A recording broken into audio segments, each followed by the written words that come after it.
Hi YouTube people! I have not made a YouTube video in 2 years, so it's nice to see you guys all back again. And I am doing a review for The Legend of Korra episode 7. And I've been really wanting to do a review for Legend of Korra, but I haven't really gotten around to it since this is not my laptop. My own laptop does not have a video camera, so I'm using my mom's. Anyway, let's get down to it. The beginning of the episode, I want to talk about Korra invited Mako and Bolin to come live with her in Air Temple Island, and instead, Asami beats her to it and invites Mako and Bolin to come live with her and her father in her nice mansion with the racetrack in the backyard. The look on Korra's face was just fantastic. He's like, this disgusting girl, I hate you so much. I just want to kill you. And so, Asami does not pick this up. She does not pick up that Korra does not like her. So, instead, she invites Korra to come and, like a swimming party or whatever, invites over by the house. Anyway, essentially. And, so Korra doesn't even want to, but, Bolin persuaded her, goes over to Asami's place. Well, she decides to go over to Asami's place. But first she goes and she makes a stop at the police headquarters where she meets a very depressed looking Tano. And a lot of people are starting to feel sorry for Tano. I'm really one of those people. Amon had a point. He was a bully. I'm like having so feelings about Tano. Is not like my main, it's not really my main focus, he's just a character that we see. I don't even know he might show up in another episode. It may be nice, but it's not really like a main character or anything. So Tano asked Korra if she could get Amon for him because he's been everywhere. He's been to all these big healers. It looks like he has the money because it seems he was paying off all those referees in the last episode. He's been to all these healers. Whatever Mon did to him was permanent. I really don't believe so. I honestly believe that Amon is just a powerful chi blocker. I don't think he has the ability to energy bend. Because you need to energy bend in order to take someone's bending away, like we saw in the final episode of the last series. It has not been explained, but I'm sticking by that theory until it's finally explained by the series itself what Amon did to take away all those people's bending. Anyway, we go to the next scene, which is Cabbage Court being raided by Chief Beifong, which is one of my favorite characters out of this entire series so far. Cabbage Corp is being raided and has a bunch of equalist propaganda. It has one of those chi blocker glove thingies they used to shock people in the last episode. It has Amon flyers, everything. And this is a piece of nostalgia right here, which I enjoyed. The man, and there's a big statue of the cabbage merchant outside of Cabbage Court. The man is getting dragged away by the metal bending police, and he's out there, he's screaming, "Not my Cabbage Court! Not my cabbages!" Last series, it was great. Everybody loved the cabbage merchant. Comic relief. It was nice, for once. And for all of you who still think that Cabbage Corp is a part of the equalist movement, I don't think so. They're not a part of the equalist movement. They were framed. They were framed by Hiroshi and all the other equalists either to deflect attention away from Hiroshi because he might have been sort of like a lot of people probably thought that Future Industries had something to do with the equalist movement, or Hiroshi, who is a huge suspect in the equalist movement. Hiroshi is probably trying to get his own gain out of this and literally trying to knock the competition out of the way so he could sell more Sato mobiles or whatever he's doing. So anyway, we go to the we go to the Sato mansion where Bolin, Mako, and Asami just living it up in the pool. Asami looking good, Korra in her clothes. You're like, really? Anyway, she doesn't. You can tell she does not want to be here. So Bolin is taking advantage of all of this rich people stuff. The poor butler, I feel so sorry for him. He's gonna have to deal with him. Well, he doesn't have to deal with him anymore, but he has to go through all of that. And so we get to see Asami's driving skills because she's apparently a race car driver or whatever. And the girl's pretty good, and she kept giving these little suspicious looks during the entire driving thing, like towards the other driver. I don't know what that was for. Probably to deflect your attention away, make you think that she's an equalist or something. But I don't know.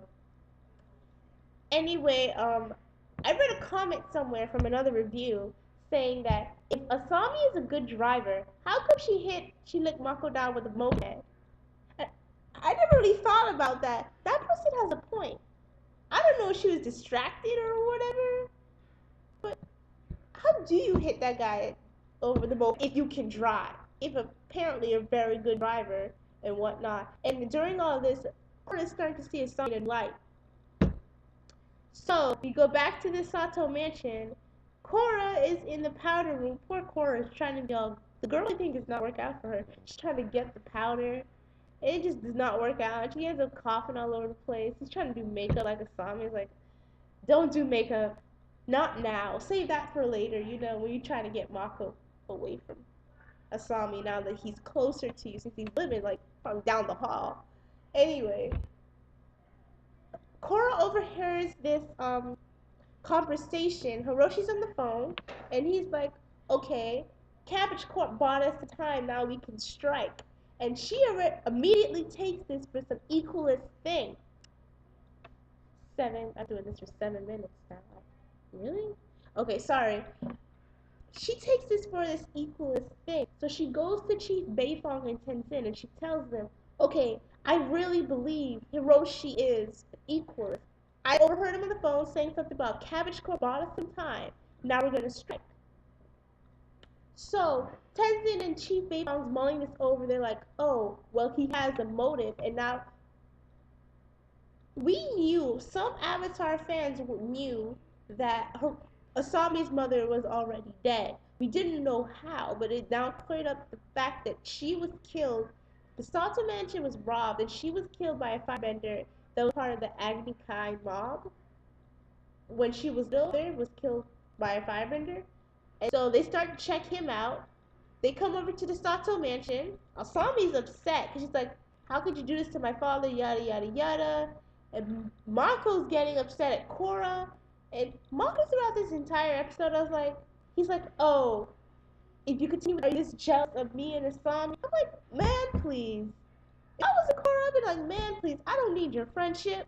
I'm gonna tell you straight up, I think this girl's father is part of the equalist, and I care whether or not I'm friends. This is not me. She doesn't give a crap, basically. So Hiroshi says that, oh, well, I meant that now that my biggest competitor is out, we could strike the market and we could start selling some more Sato mobiles. And what's surprised me is that Chief Beifong didn't give Korra a look. Like, girl, you see what you embarrassed me? You embarrassed me, man. You embarrassed me. Anyway, they let it go now, and they were like, okay, now what are we going to do now? So Korra, this at night now, Korra gets this note from the suspicious workerman or whatever, telling her to meet him under the bridge at like midnight with Tenzin and Chief Beifong. And they go, and he's like, oh, there's this secret tunnel. Hiroshi Sato has this secret tunnel underneath his warehouse. You should check over there.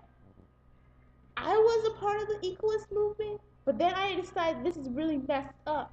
So you should go look over there. So they go over to the Sato mansion again, and Asami's getting even more mad. Like, how could you persecute my father? Yada, yada, yada. And they go to the warehouse, and this is more nostalgia. Lynn does this, like, talk move where she goes barefoot and feels the vibrations in the earth, and she's like, oh, there's a tunnel underground. And so, and Asami's like, there's no tunnel underground. Girl, what you talking about? There ain't no tunnel. Anyway, they go and they metal bend. They uncover the tunnel, and Asami's like, oh, home alone. I'm so home alone right now. She's like, what? What is this? I had no idea that this was going on. And I was like, you really didn't know, huh? Okay. Let's just go for now. You really did not know. Anyway, they go down to the tunnel. Asami's heartbroken now. She's really starting to think that her father really had something to do with the equalist movement. Mako's feeling guilty, and he gives like this little, oh, damn, look. He looks down at the ground, and Korra looks back at him, and I was like, that's what you get, essentially. This is what you get. You choose your friend over some girl you hardly even know. You kissed the friend. I can tell they never even kissed. You see no romantic relationship between Mako and Asami. You don't really highlight that. Anyway, we'll see that in future episodes. Anyway, they go down and they see all this equalist propaganda and in the tunnel, and they see this new invention Hiroshi was building for a monk called Megatex, and they get stuck. They get like captured and blocked off from the rest of the tunnel. And the wall that blocks them off is pure platinum. Chief Beifong is trying to bend this. And she's like, what the heck is going on? I can't bend this. And so Hiroshi was like, it's platinum, Chief Beifong. I really doubt that you can bend this. Not even your now mother, Toph, can bend this. This is pure platinum. There is no traces of earth in this at all. And I was like, if Toph was still alive, give her some time, she could bend this platinum. Anyway, the Megatex is made out of platinum. So the metal bending was useless against this. So they go into this big battle. Tenzin has like this big wheel of air. He's all Aang right now, which I want to see more flashbacks Aang. So I'm looking forward to that in later episodes. Korra's using her fire bending. Lin is using her metal bending like ropes thingy. It's like all Spider-Man. And she's using earth bending. Tenzin and Lin get knocked out. Mako and Bolin come to their rescue, everybody's rescue, and Hiroshi was like, this was kind of hurtful towards Mako, and he was getting pissed.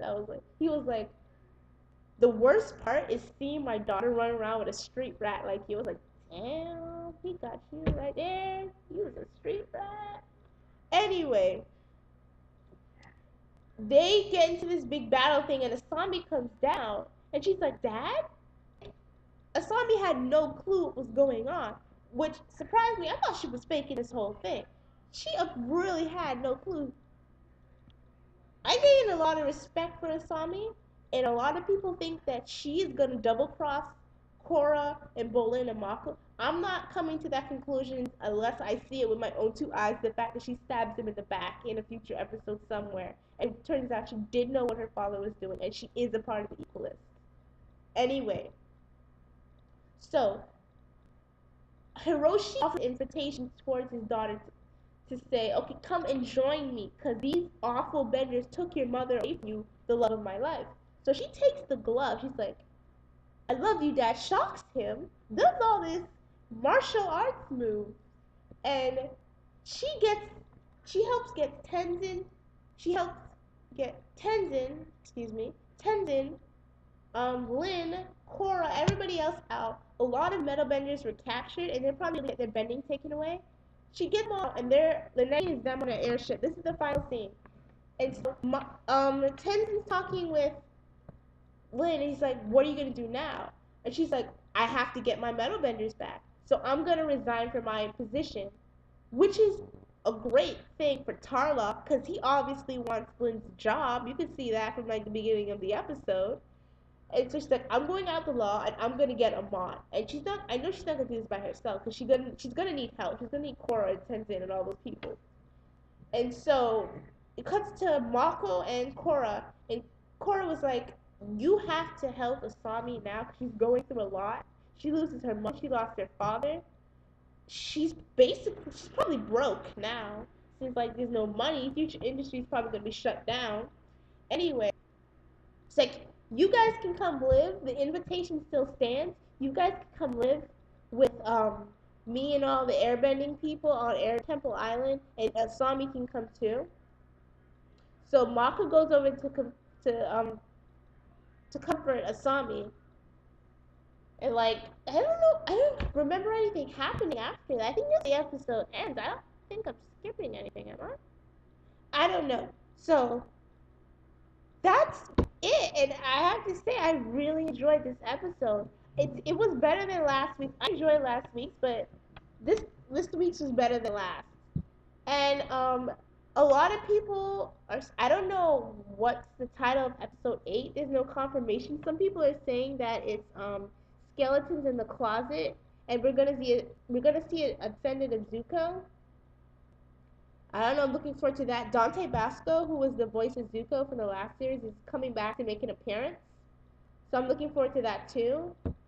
And basically, I have some like suggestion channels for Avatar Legend of Korra fans. This is a guy named Avatar Jesal, Jesal. He does a bunch of Avatar speculation videos. He has clips, previews, a lot of stuff that a lot of channels don't have. And he's very up to date. The guy's on point. There's this one guy called Taku Assemble, and he does Legend of Korra reviews. Sawyer7Image does Legend of Korra reviews. I like him. His reviews are nice. There's this Persian guy. His channel says Persian something. I don't remember, but he does Legend of Korra reviews. Tia Jean Dolly, she's British. She does Legend of Korra reviews. There's this guy who has like this purple background, and he does Legend of Korra reviews. And Sawyer, Otaku Assemble, and the guy with the purple background, they do not only Legend of Korra, they do Naruto, they do One Piece, a bunch of anime stuff. But they have some really nice. You should check their channels out. They have some really nice reviews, and I hope people watch this review and, put some comments down on the bottom, which is nice. Don't want to check out the rest of my channel? Go ahead. And this is Amor, and I am signing.